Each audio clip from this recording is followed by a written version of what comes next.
El teatro de la realidad, por Paramahansa Yogananda. El gran novelista León Tolstoy escribió una deliciosa historia llamada Los tres ermitaños, la cual su amigo Nicolás Roerich ha resumido de la siguiente forma. En una isla vivían tres viejos ermitaños. Eran tan sencillos que su única oración era: nosotros somos tres, tú eres tres, ten misericordia de nosotros. Y grandes milagros fueron manifestados gracias a esta sencilla oración. Cuando el obispo del lugar supo de los tres monjes y de su inadmisible oración, se decidió a visitarlos para enseñarles las invocaciones canónicas correctas. El obispo llegó a la isla y dijo a los ermitaños que su oración celestial era inadecuada, y de paso enseñándoles muchas oraciones canónicas. Cuando hubo terminado, el obispo partió en su barco. Pero al poco andar, vio una luz radiante que venía tras la nave. Y cuando aquella luz se acercó más, se dio cuenta de que eran los tres ermitaños, que tomados de la mano y caminando sobre las olas, hacían grandes esfuerzos para alcanzar el barco. De pronto la luz habló y dijo: «Hemos olvidado las oraciones que nos enseñaste», gritaron al obispo cuando alcanzaron la embarcación, «y hemos venido a pedirte que nos las repitas». A lo cual el asombrado obispo simplemente les dijo con humildad: «Continúen viviendo con vuestra antigua oración». Esta simple historia nos presenta algunas preguntas. ¿Cómo fue que los tres santos caminaron sobre el agua? ¿Cómo fue que Cristo resucitó su cuerpo crucificado? ¿Cómo fue que el Ahiri Mahasaya y Siri Yuktesvar hicieron sus milagros? Lo cierto es que la ciencia moderna no tiene una respuesta, a pesar de que con el advenimiento de la bomba atómica y las maravillas del radar, la perspectiva de la mente mundial ha sido prodigiosamente ensanchada. Y de hecho, la palabra imposible se hace cada día menos prominente en el vocabulario científico. Las antiguas escrituras védicas declararon que el mundo físico opera bajo la ley fundamental de Maya, que es el principio de relatividad y dualidad. Dios, la única vida, es una absoluta unidad. Él no puede aparecer como las diversas y separadas manifestaciones de una creación, excepto bajo un falso o irreal velo. Esa ilusión cósmica es Maya. Y cada gran descubrimiento científico de los tiempos modernos ha servido de confirmación a esta sencilla aseveración de los rishis. La ley del movimiento de Newton es una ley de Maya. Según esta ley, para cada acción hay siempre una reacción igual y contraria. La mutua acción de cualquiera de dos cuerpos es siempre igual y opuestamente dirigida. La acción y la reacción son entonces exactamente iguales. El tener una sola fuerza es imposible. Debe haber siempre, como en efecto lo hay, un par de fuerzas iguales pero opuestas.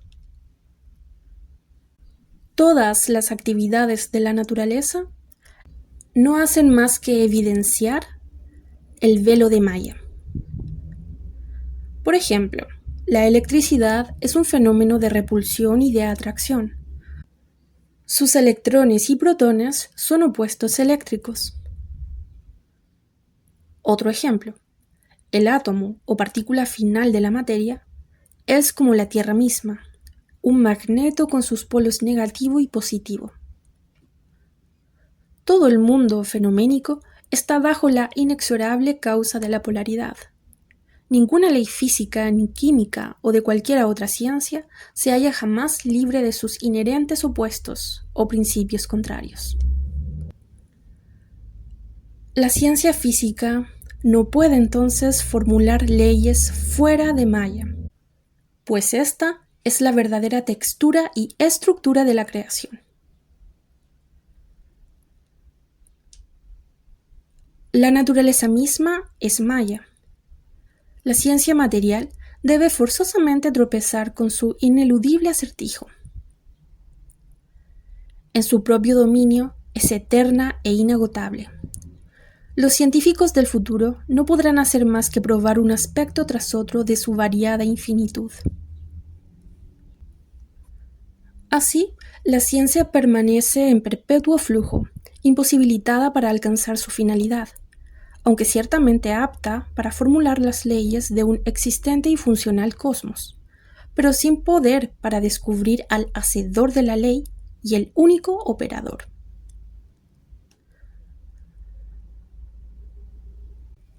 Las majestuosas manifestaciones de la gravedad y la electricidad son ya conocidas. Pero, ¿qué son la gravedad y la electricidad?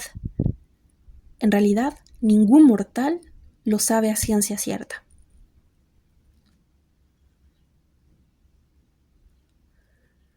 Sobrepasar Maya fue la tarea asignada a la raza humana por los profetas milenarios. Esto es, elevarse sobre la dualidad de la creación y percibir la unidad del Creador. Esto fue considerado como la meta más elevada del hombre.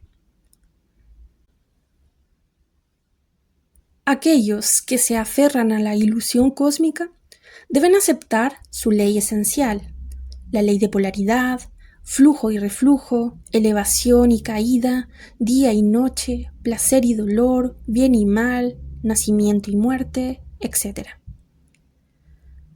Este modelo cíclico asume cierta monotonía angustiosa, pero después de que el ser humano ha pasado por unos cuantos millares de nacimientos humanos, entonces comienza a echar una mirada de esperanza más allá de las compulsiones de Maya.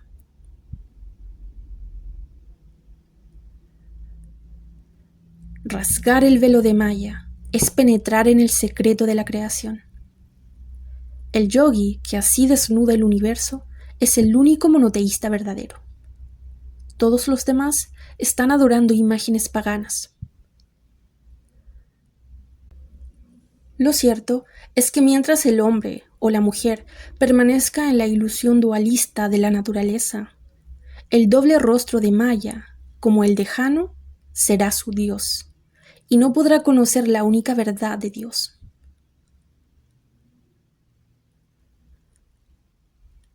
La ilusión del mundo Maya individualmente se llama avidya, que literalmente significa no conocimiento, ignorancia, ilusión. Maya o avidya no puede ser destruido por medio de la convicción intelectual o por medio del análisis, sino únicamente mediante el estado interno de nirvikalpa samadhi. Repito, Maya no puede ser destruida por medio de la convicción intelectual o por medio del análisis, sino únicamente mediante el estado interno de samadhi.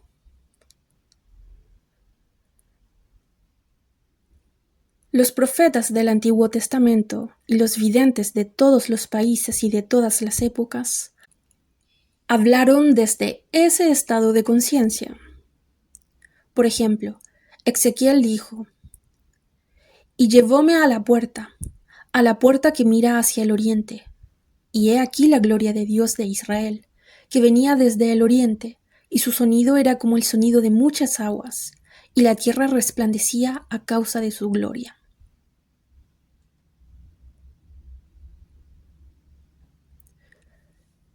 A través del ojo divino en la frente, conocido como el este, el yogi lanza su conciencia en la omnipresencia, oyendo la palabra Om, sonido divino de muchas aguas o vibraciones, que es la única realidad de la creación.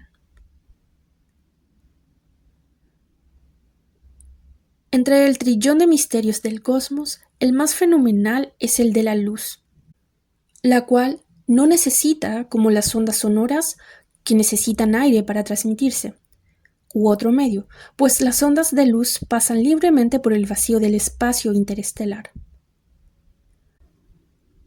La luz es la energía más sutil, pues está libre de toda dependencia material, al contrario de las demás manifestaciones naturales. Es también una constante en el universo, en el sentido de que ningún cuerpo material cuya masa aumente con su velocidad puede llegar a obtener la velocidad de la luz. Y esta concepción nos conduce a la ley de los milagros.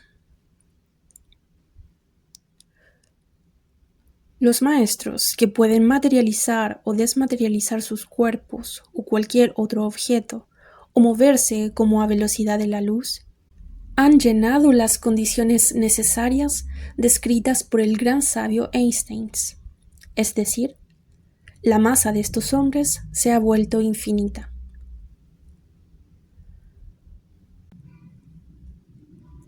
La conciencia de un yogi realizado se identifica no con su cuerpo limitado, sino que se identifica con la estructura universal.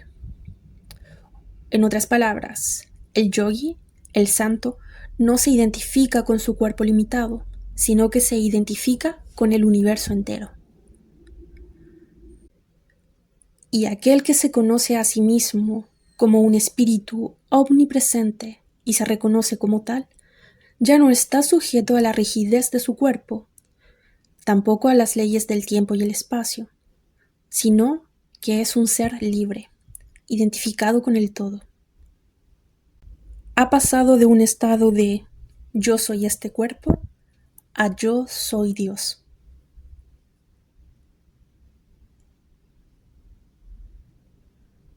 En el Génesis se dice, hágase la luz, y la luz fue hecha. Este es el primer mandato de Dios, con el cual puso en existencia la única realidad atómica, la luz. En los fulgores de este medio inmaterial ocurrieron todas las divinas manifestaciones. Los devotos de todas las épocas dieron testimonio de la aparición de Dios como una llama, como una gran luz. Y de esto hay registro en todas las religiones y corrientes espirituales. El yogi, que a través de la meditación ha fundido su conocimiento con el Creador, percibe la esencia cósmica como luz. Para él no existe diferencia entre los rayos que componen el agua y los rayos que componen la tierra. Así, libre de la conciencia de la materia, libre de las 3 dimensiones del espacio y de la 4ª dimensión del tiempo, un maestro transporta su cuerpo de luz con igual facilidad sobre la luz de la tierra que por el agua, el fuego o el aire. La larga y profunda concentración sobre el ojo espiritual liberador ha capacitado al yogi para destruir todas las ilusiones relativas a la materia y a su peso gravitacional, y por lo mismo ve el universo esencialmente como una indiferenciada masa de luz.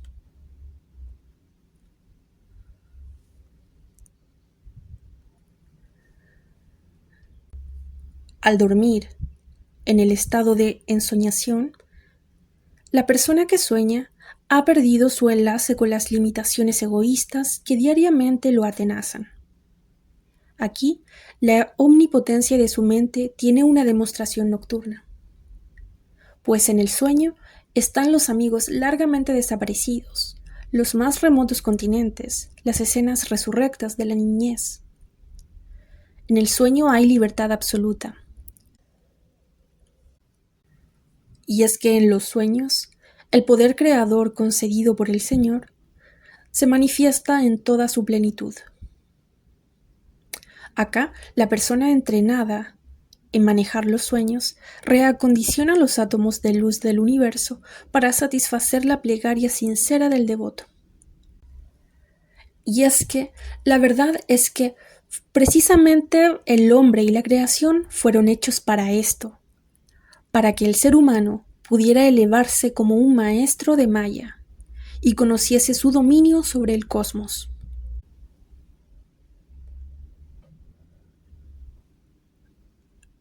Hay una cita en la Biblia que dice: Y Dios dijo: Hagamos al hombre a nuestra imagen, conforme a la nuestra, y démosle dominio sobre los peces del mar, y de las aves del cielo, y de las bestias, y sobre todo animal que se arrastra y repta sobre la tierra.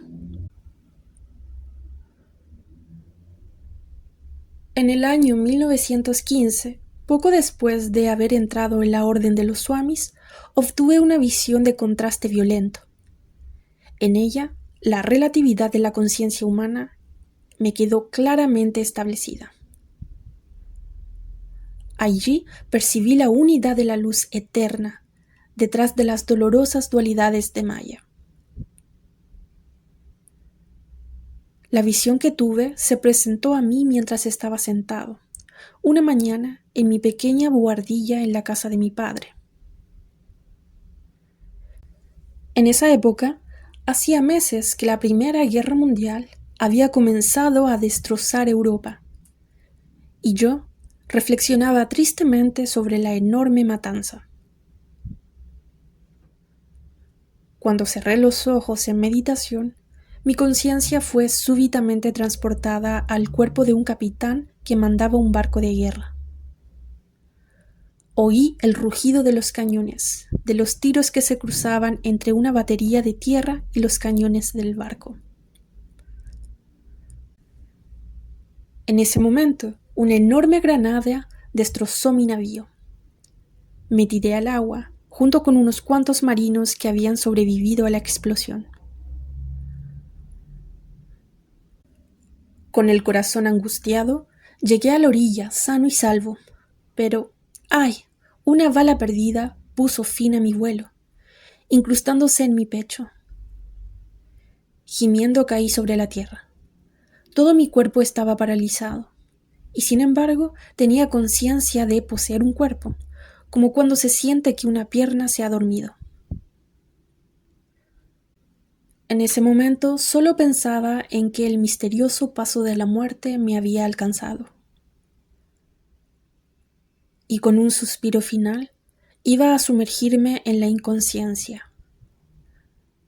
Cuando de pronto, ¡oh sorpresa!, me encontré sentado en la postura meditativa del loto en mi cuartito en la casa de mi padre.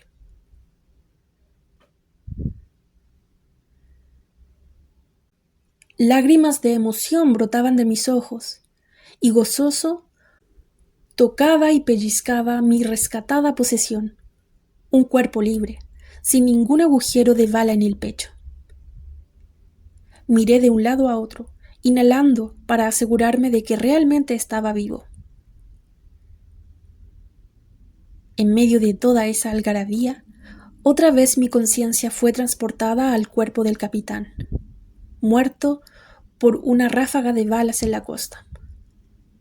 Y en ese momento una confusión se apoderó de mi mente. Y comencé a rezar: Señor, ¿estoy vivo o estoy muerto? Y al plantear esa pregunta, un cegador juego de luces llenó todo el horizonte, y un suave y vibrante zumbido se escuchó en las palabras que pronunció cuando dijo: ¿Qué tienen que ver la vida o la muerte con la luz? Pues yo te he hecho a imagen de mi luz. Por ende, las relatividades de vida y muerte pertenecen al sueño cósmico. Despierta y contempla tu ser sin sueños. Hijo mío, despierta.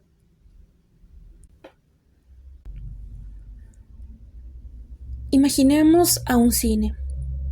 En un cine, la audiencia sabe puede ver y darse cuenta de que todas las imágenes que aparecen en la pantalla surgen a través del instrumento de un rollo de luz sin imágenes.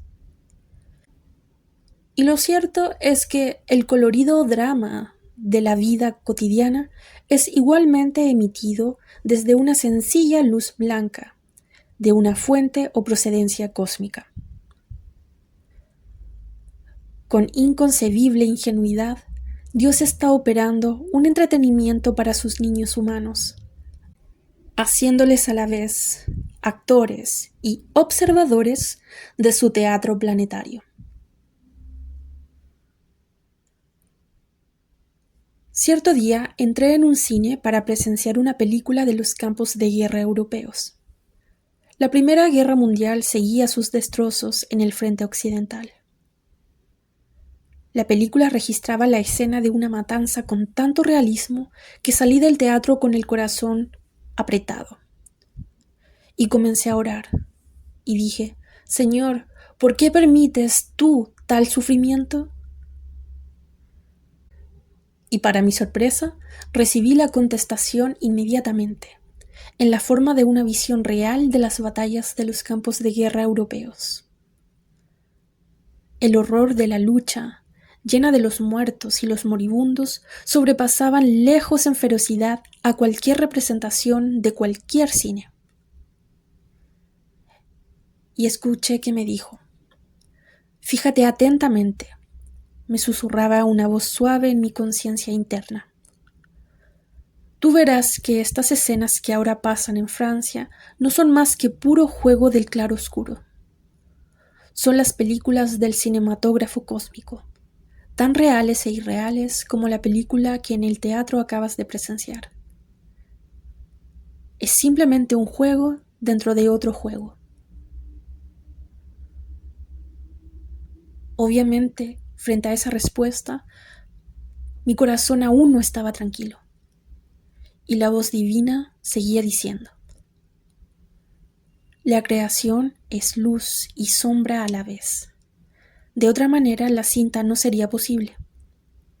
El bien y el mal de Maya deben alternar siempre en supremacía. Si el gozo fuera continuo aquí en este mundo, ¿buscaría acaso el hombre algún otro mundo? ¿Alguna otra realidad suprema? Sin sufrimiento difícilmente se ocuparía de recordar su eterno hogar. El dolor no es el enemigo, simplemente es algo que incita al recuerdo.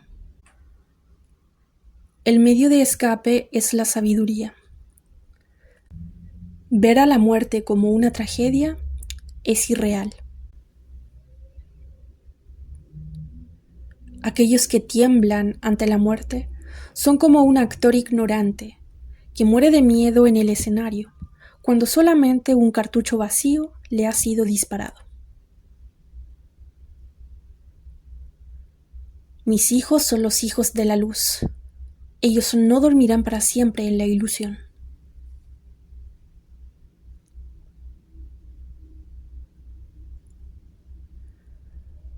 Aun cuando yo había leído relatos de las escrituras sobre Maya y su significado, no me habían proporcionado la profunda visión interna que se adquiere de las visiones personales y el acompañamiento de sus palabras de consuelo.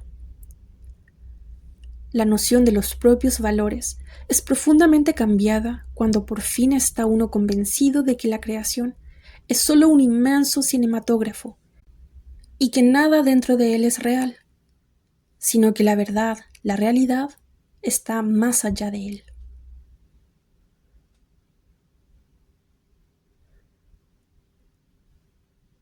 Cuando terminaba de escribir este capítulo, me senté en mi cama en la postura meditativa del loto.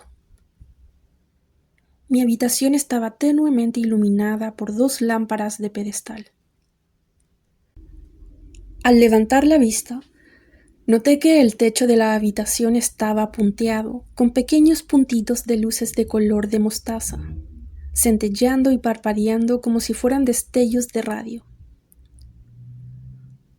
Millones de rayitas como de lápiz, como hojas de lluvia, se juntaban a través de un conducto transparente y se vaciaban silenciosamente sobre mí. Inmediatamente mi cuerpo perdió su pesadez y se metamorfoseó en una textura astral. Sentí una sensación como de flotación, cuando, tocando apenas la cama, mi cuerpo sin peso se mecía alternativamente de izquierda a derecha. Veía todo el cuarto. Los muebles, las paredes permanecían como de costumbre, pero la pequeña masa de luz se había multiplicado de tal manera que el techo de la habitación era invisible. Yo estaba maravillado. Y en ese momento escuché que me dijo: este es el mecanismo del cinematógrafo cósmico. Escuché una voz hablar como dentro de la misma luz, diciendo: los rayos son lanzados sobre la pantalla de las sábanas de tu cama, y así se produce la película de tu cuerpo. Mira, tu forma no es nada más que luz. En ese momento me miré los brazos y los moví de un lado a otro, y sin embargo no pude sentir su peso. El gozo me extasiaba sobremanera. Y lo cierto es que el rayo de luz cósmica que había sustituido mi cuerpo parecía una réplica de los rayos de luz que salen de la cabina de proyección de un cinematógrafo y que se manifiestan en las escenas que vemos en la pantalla. Por largo tiempo experimenté esta filmación de mi cuerpo en el teatro ligeramente iluminado de mi propio dormitorio. No obstante, las muchas visiones que he tenido, ninguna hasta entonces había sido tan singular como esa. Como la ilusión de mi cuerpo sólido que se había disipado completamente. Y en ese momento tuve una realización, y me di cuenta de que la esencia de todos los objetos es la luz, la misma luz. Y en ese momento volví a mirar a la luz palpitante y le dije suplicando: luz divina, por favor, toma esta humilde y corporal imagen hacia ti misma, tal como Elías fue ascendido al cielo por medio de una llama. Esta oración evidentemente era primeriza, así que en ese momento la luz centelleante desapareció, y mi cuerpo volvió a tomar su peso normal, y se sumió en la cama. Acto seguido, el enjambre de luces cintilantes del techo se atenuó hasta que finalmente desapareció. Y en ese momento entendí que mi tiempo para abandonar esta tierra aún no había llegado. Además, pensé filosóficamente, el profeta Elías podría haberse disgustado de mi presunción de asemejarme a él.